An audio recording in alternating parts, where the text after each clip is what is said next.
Okay, this is my context. I'll check where we are in 2023, and then we'll discuss about 6 checkpoints. Then I'll talk about the necessity of high-capacity wireless communication. Yesterday, we mentioned a lot about AI and computation, but still, high-capacity wireless communication is fundamental of wireless communication research, and it's still important. So I'll discuss about that.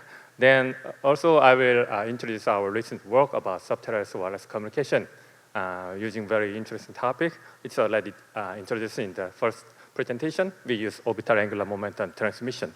And I will introduce the details of that, and I'll conclude this talk. Okay, let's check where we are. File is already loaded. I remember the moment that South Korea launched the 5 commercialization work in the world first, at the time with famous Yoona Kim. I remember that moment. And now in 2022, last year, the subscriber of 5G reaches 1 billion. And last presentation in the last day, the Ericsson Mobility Report, they expect that the subscribers of 5G will be 1.5 billion in 2023. So the subscriber is increasing. At the same time, it's what in this figure, the data traffic is also increasing. Nobody can deny that. We need more data traffic, and everyone needs more data traffic, so data traffic will increase. And if we see back on the research activities in 2020s or those days, from in the end of 2010, maybe 2018 or 19, there are many research work initiated about 6G. And in the beginning, there published a lot of white papers to discuss about KPI and the roadmap of the 6G. And recently, the discussion is getting more higher level, like a usage case or user experience and those stuff. So we are in the 2023. So what will be? I will focus on one of the such KPIs, so high capacity wireless communication. As I mentioned, even though we are discussing a lot of AI and those RIS and those materials technologies, high capacity wireless communication is one of the fundamental. So likewise, electricity or water supply, communication itself is the infrastructure of a society. So we need to prepare. We need to prepare the more fluent, more fruitful infrastructure. So we need more focus on the high capacity wireless communication as what we do up to now. So this is some result from some research institute. In your left figure, Samsung Research, they 2 years ago, they mentioned that they achieved about 12 gigabps wireless communication using real-time mode for the beamforming. If you go to in the middle side and right side, there is some research. They mentioned that they achieved more than 100 gigabps in real time using DSP in the laboratory environment. So up to 2025, we will see a lot of this kind of proof of concept research, whether we can prove or we can check the concept of 6G can be realized really or not. So we will see those of research works, and I'm also working on this kind of proof of concept technology. So this is a summary of some highly focused on this area, high capacity wireless communication. In the top left, actually, that is an extension of 5G technology that is published by Ericsson and Deutsche Telekom. They use millimeter wave. They obtained more than 100 gigabps over the distance of 1 kilometer. So, and then if you see another figures, for example, in the top right, this is also the research results from the Fraunhofer in Berlin, I think. But that is quite interesting because they combine the technology of wireless communication and optical communication. Up to yesterday, personally, I feel that in this Mobile Korea 2023, there is few remarks on the necessity of combination of the research work of wireless communication field and optical communication field. But actually, we are getting closer. So we can borrow or we can learn a lot of technology from optical communications. So I think that is one of the promising approach. Likewise, in the top right, the Fraunhofer already used the optical communication. In the middle, Huawei and Qualcomm, the tech giant of the wireless communication, they also released that the recent results obtained more than 100 gigabps in the sub-THz band. And also, I'll show the details in this presentation, bottom left. This is our recent result. Even though that is in the experiment in the laboratory, the distance was just 1 meter, but we obtained more than 1 terabps in the experiment, using the experiment. On the top right, this is also the combination of optical communication and wireless communication from the Chinese Research Institute. They claim that they achieved more than 100 gigabps in the real-time digital signal processing unit. So if you combine the DSP of optics, normally the DSP and the optical communication, they easily obtain more than 100 gigabits levels. So we can get some ideas or some techniques from them. This is summary of the high-capacity wireless communication. And also, this is the map of the current research activities. Of course, our target is, for the TOR 6G, is more than 100 gigabps and up to 1 terabps capacity level, the distance over 100 meters. This pink area, this is our target, and there is many research work. They try to push their effort to achieve this goal. But if you see that the previous slide, in the laboratory or research level, already more than 100 gigabps up to terabps is already achieved in the laboratory environment. But if you see the commercial chip, this is the still level of 10 gigabps. We have 100 times behind the commercialization, but research goes always faster. So I optimistically expect that if our research field obtained or realize a terabits class wireless communication work, then commercialization will be followed. Okay, this is our main concern. As I mentioned before, yesterday, it was like that we don't need we don't need to research about the traditional work like high-capacity wireless communication, but we only focus on the AI, but I don't agree with that. We are communication research. So communication is fundamental research, infrastructure of the society. But still, we need to focus on the increased capacity. So our target is, our focus is to obtain the increased capacity, and also I focus on the frequency, sub-THz frequency band. So at the moment, actually, even though millimeter wave is very difficult to deploy, so many telecom operators and many device makers are struggling with realize of millimeter wave communication. So even though they are looking on the centimeter waves, because even the millimeter wave is difficult, so to provide more high capacity, they try to see the centimeter waves. But sub-THz, the merit of the sub-THz is not only its bandwidth.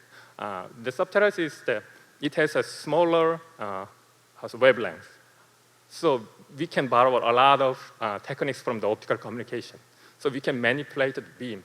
Not only the beam steering, we can generate new types of beam. For example, the OAM beam, I will explain later. And even though we can make a flexible trajectory, normally beam goes straight, or we just steer the direction, but we can generate the beam goes like this kind of curved way. To generate those beam and to fully exploit the kind of flexibility, the wavelength must be short. So we need to go higher frequency. So actually, the last presentation, Dr. Emil, in his slide, the 6G is reaching 2040. Many of us focus on the initial start of the 6G, 2030.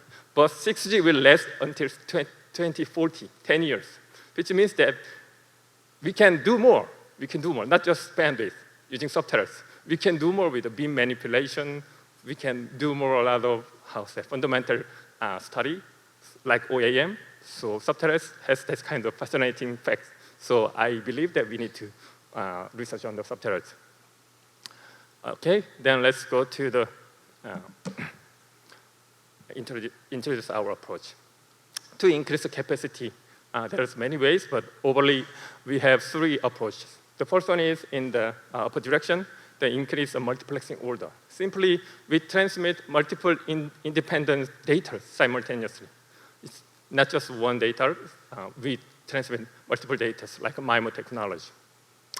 MIMO technology is, we researched from the 3G days, so we are the expert of MIMO technology, but it's still evolving, especially in the sub-THz band. Even in the sub-THz band, we need to achieve more than maybe tens of multiplexing order. Normally, using Sub-THz band, the research work at the moment, the multiplexing order is about 4 or those level, but we try to transmit simultaneous beam more 10s or 20s.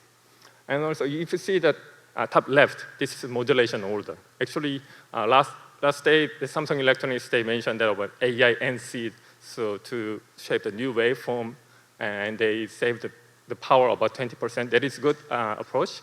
I don't deny their effort, but our target is not just increase 10% or 20%. Our target is to increase 10 times or 100 times toward the far future. In that sense, modulation is already saturated. Even though if you, for example, if you transmit 10K, if you increase that to the 4K, just 2-bit increase, 10-bit becomes 12-bit, just 20%. But if we focus on the multiplexing order or increase bandwidth, you can increase the capacity like 2 times or 3 times, multiple times orders.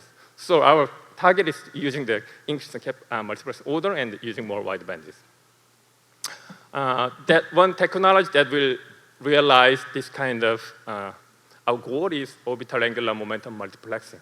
It is briefly introduced in the first presentation. As I mentioned, we can do more, even if you use Sub-THz or more higher frequency bandwidth. We can manipulate beam, not only for the direction, we can generate new types of beam. One of such is orbital angular momentum. This is actual animation, but due to the conflict of PowerPoint version, this is in PDF, so you cannot see the animation. Orbital angular momentum is the beam which goes propagate, but inside the beam, if you trace the equal phase point, the equal phase point is becoming circulating, like this. So we call that this kind of circulating beam or spiral beam. But the orbital angular momentum itself has different physical characteristics with the normal beam. So we can exploit more physics in the beams. So orbital angular momentum has its mode.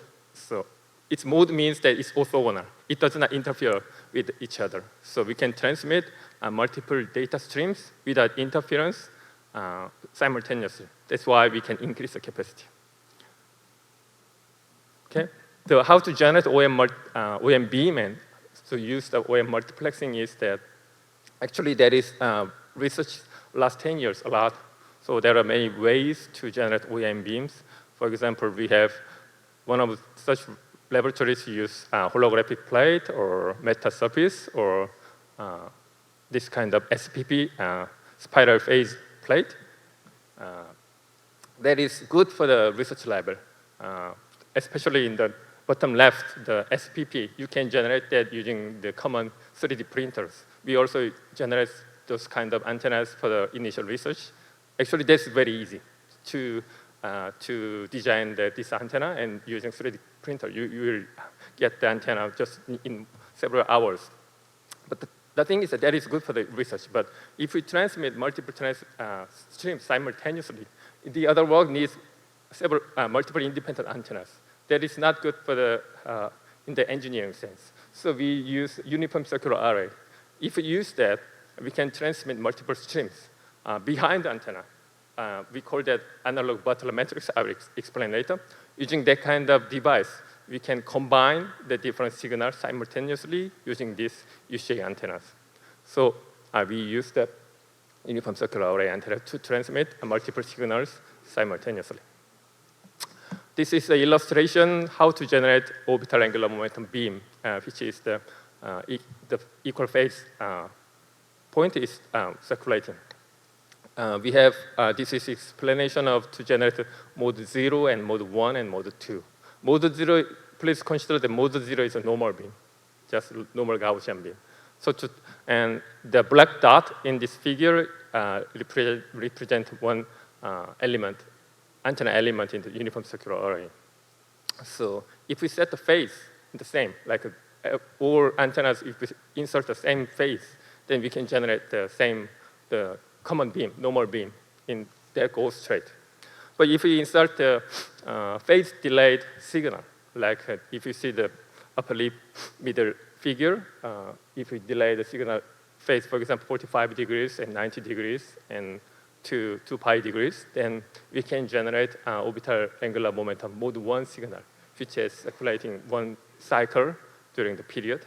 And also we can generate orbital angular momentum mode 2, like if we insert a phase delayed signal like in the upper middle side, upper right.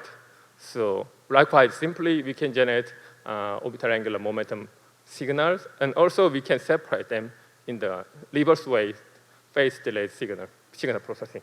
So by doing that, I don't explain too much about that. By doing that, we can generate OAM signal easily, and we can separate them, the OAM signal. So this is some equations about the orbital angular momentum multiplexing. At the moment, we are focusing on the point-to-point multiplexing, like a mobile backhaul. The antenna is aligned. In that case, the channel matrix becomes circulant. So circulant matrix is, maybe many of you know, that I will explain that someone who is not familiar with the circulant matrix is like a matrix. For example, the matrix goes like 1, 2, 3, 2, 3, 1, and 3, 1, 2. This kind of circulating. Because the antenna is aligned and antenna element is circular, the channel matrix becomes circular matrix. One of the characteristics of circular matrix is circulant matrix is the matrix itself is decomposed by DFT and diagonal matrix and IDFT matrix. So if we use that kind of a uniform circular array antenna, and if we use the uniform circular array antenna, so we can generate OAM beam. At the same time, the channel matrix becomes diagonal matrix without signal processing. So normally, for the MIMO world, we are very struggling to generate a diagonal matrix, channel matrix to reduce the interference. But if we use the OAM multiplexing using this kind of uniform circular array antenna, then you can automatically get the diagonal matrix with the signal processing. That is one of the big merit of the we use orbital angular momentum multiplexing. Now, I will explain our research work about the OAM multiplexing using Sub-THz. Up to now, it is easy in the paper. Everybody can say that theoretically we can increase the capacity if you use OAM multiplexing. That is easy, antenna is aligned, the channel becomes a diagonal matrix. But in reality, that is not that easy, especially if you use the Sub-THz. That is not that easy. To go more my presentation, let's revisit about our discussion in 5G days, 10 years ago. At the time, we have a lot of discussion whether to exploit the millimeter wave, what architecture will be used. For example, we have to use full digital architecture or analog beamforming, or we use both of them in the hybrid way. Nowadays, I guess nobody denies that for Sub-THz or millimeter wave, we have to use hybrid approach. Very few mention that the full digital approach is available. Full digital approach is that even every single antenna, we attached RF chain. Every single RF chain in every antenna. But at the moment, the antenna elements become 1,000 and 4,000. Then we need to prepare the 4,000 of RF chain is not practical. So hybrid approach is practical. That is same in the Sub-THz band. As I mentioned, our main top focus is point-to-point multiplex communication. As the first presenter mentioned, mobility is very important issue in wireless communication. That is true. Multi-user MIMO to support many users is important. But in some cases, like a mobile backhaul, the communication between two base stations, normally it is connected by wired line up to now, but for the 5G and more, there is a good application that will be connected by the wireless communication. In that case, as I mentioned before, the data traffic for each user becomes heavier and heavier. In the backhaul, we have to combine them and transmit those data traffic simultaneously, which means that we need more capacity in the wireless backhaul or wireless fronthaul. So in that case, the antenna is aligned and point-to-point communication, but we need high capacity. In such kind of application, we use the orbital angular momentum multiplexing. The other aspect of why we use hybrid analog approach is that If you see the top right, there is a recent Snapdragon chip developed by Qualcomm, but the signal processing level is about 10 gigabps or those stuff. That is good.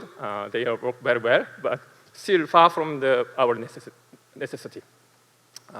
And also, I'd like to mention that as we saw last day, a lot of our future work is focused on the AI.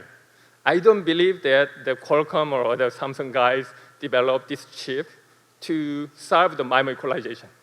I think they put their much effort to use this AI chip to do more, like AI engine or those stuff. I don't believe that they developed the AI chip to solve the MIMO equalization problem, which means that MIMO channel equalization and those stuff, conventional work, must be done in analog way, not digital way.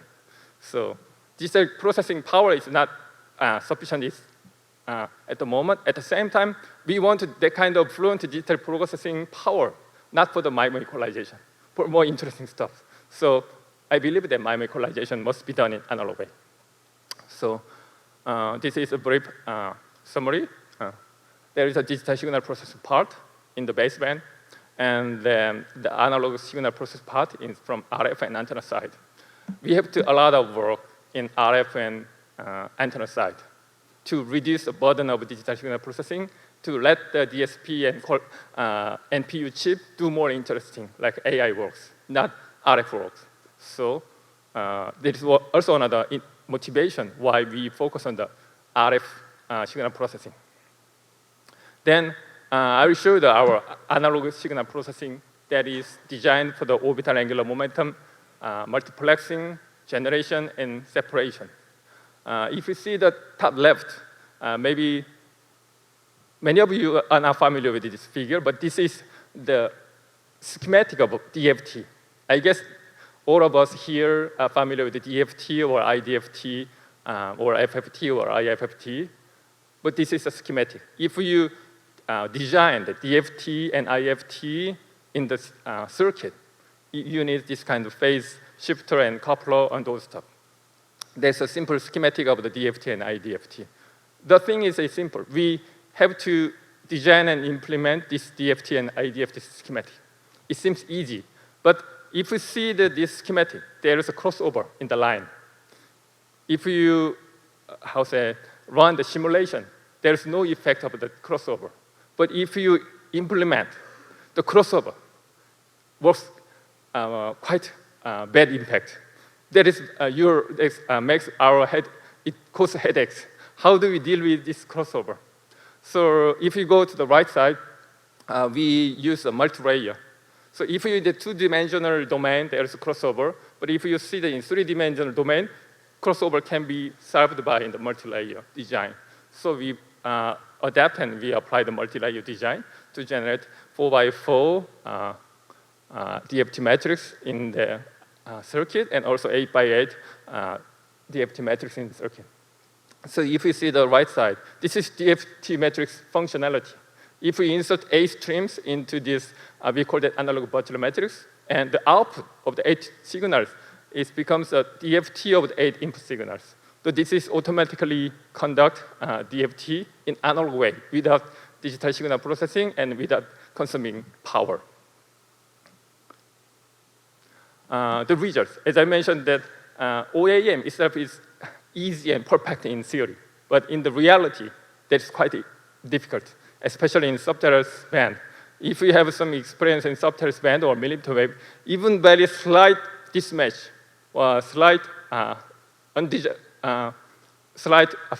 failure in design makes a lot of bad effect in the experimental result. But if you see this figure, we simply show that SIR, signal to interference ratio. So it becomes very diagonal matrix. We obtained more than 20 dB over 30 gigahertz in Sub-THz band. That is great. Actually, if you are from the antenna guys or if you are circuit guys, you will be surprised. We have more than 20 dB SIR for the 8 streams in 35 bandwidth in D band. That's quite good result.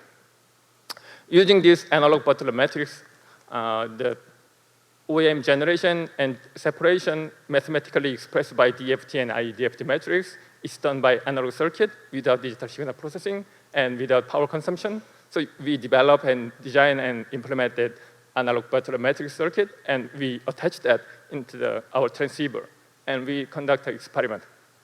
So the result is that using the 32 gigahertz bandwidth in the distance of 1 meter, we obtained more than 1 terabps combined with the polarization multiplexing. So we transmit A streams in V polarization and other A streams in H polarization.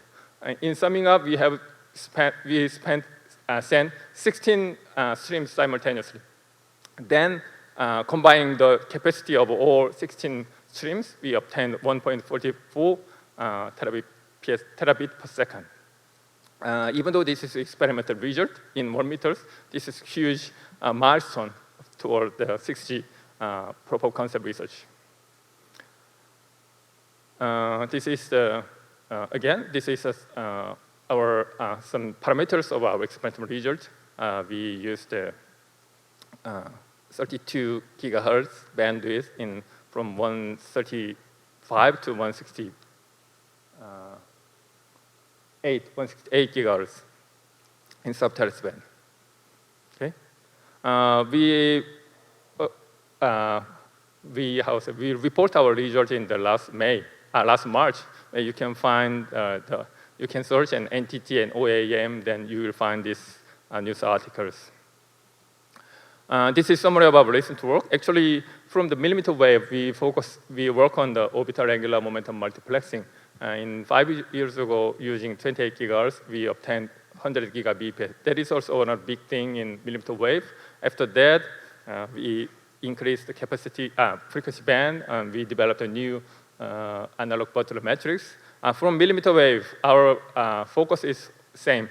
So we put our effort on the hybrid digital and analog signal processing approach, because to reduce the burden of digital signal processing effort. This is our new one. Our research was done experiment was done in 1 meter. The natural question is it working when we extend the distance? Isn't working only in the laboratory, so we want to show that that works. So we developed reflector parabola antenna to show our OAM multiplexing can work in the real environment. Now we are doing the experiment in 20 meters. As you see here in our laboratory environment, we attached our developed analog Butler matrix in this parabola antenna, and we do the experiment using the same parameters. And also we obtained about just slightly less than 700 gigabps per second for one polarization. So we use the two polarization V and H. We expect that we can achieve more than 1 terabit per second in the real environment. Also, we are planning to do the experiment over 100 meters next year. So from next year, we can show that 1 terabits over 100 meters. Okay, this is the summary. This is summary of my talk. Thank you very much for the listening.